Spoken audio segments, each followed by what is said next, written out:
Okay, I'm going to do a quick little breakdown of Rory McIlroy's swing. Very, very good golf swing. Talented player. Expect him to win a lot of golf tournaments. Just kind of go over his setup. Pretty standard. Good stuff going on. Arms extended away from the body. Good setup. You know, everything's pretty stable.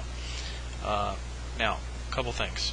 Takes the club back on a pretty good place to about halfway back. Okay. Note the club's pointing pretty much at the ball for the most part. Get to the top of the swing. Stuff still looks really nice. The loading's pretty nice here. A couple things like to point out. If you've seen, first off, that the right leg's moved away from its address position, hips have turned, and the right leg is straightened. The left knee has moved inward. I'm going to do that with a blue line towards the baseline of the swing. Okay, right here. And the right knee has straightened out a little bit. So there's a differential from address where the knees have turned and the ankles have probably moved 5 degrees. So there's going to be even greater hip turn with than the knees. Okay, so everybody can see that. Right shoulder and the left shoulder. Alright, so like a lot of things that he's doing here, club face is nice, arms position are good.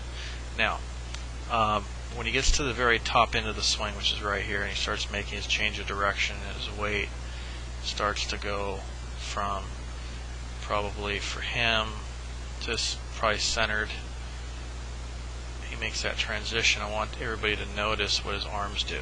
Okay, now he's lost at the top of his swing a little connection underneath his right arm. I'm going to do that in red right here.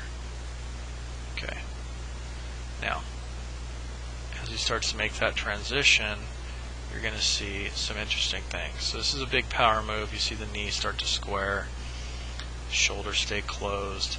But by the time the knees are square, the left arm should be parallel to the ground and the arm should not be that far in.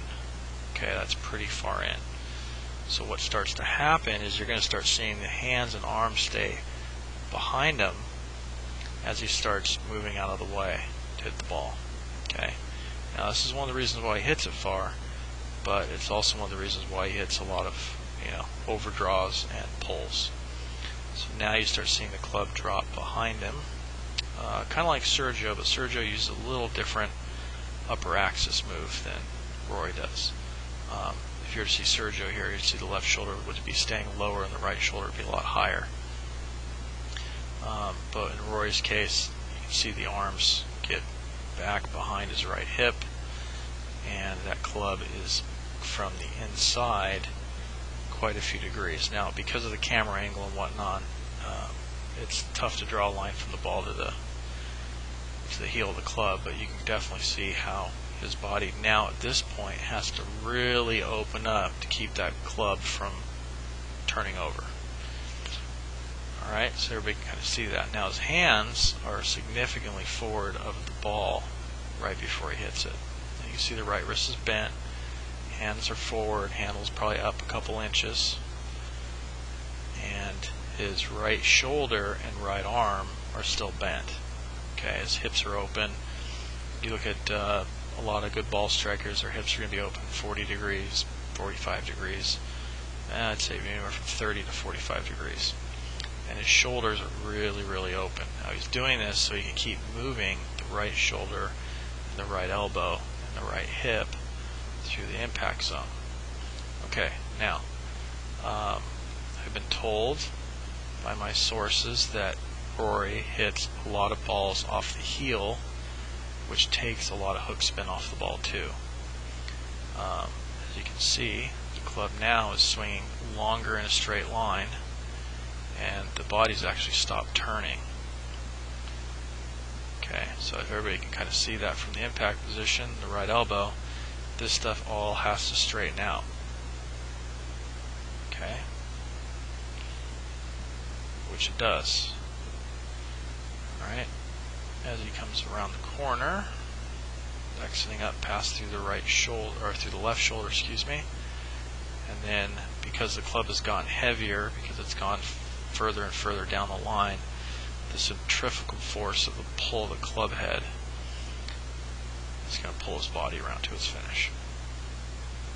Okay, so this is one of the reasons why, not the only reason, but mechanically speaking, when he got under pressure, that he was not able to hit the ball straight. Okay, he likes to draw the ball, which is fine because he's ingrained this, movement pattern and has successfully played like this, and will probably continue to do so. But under the intense pressure of knowing where he was at the golf tournament, he has probably lost a little bit of feel, and the mechanics paid a price. So that's why the ball went left. Okay, hope you guys enjoyed that. It's a real quickie, but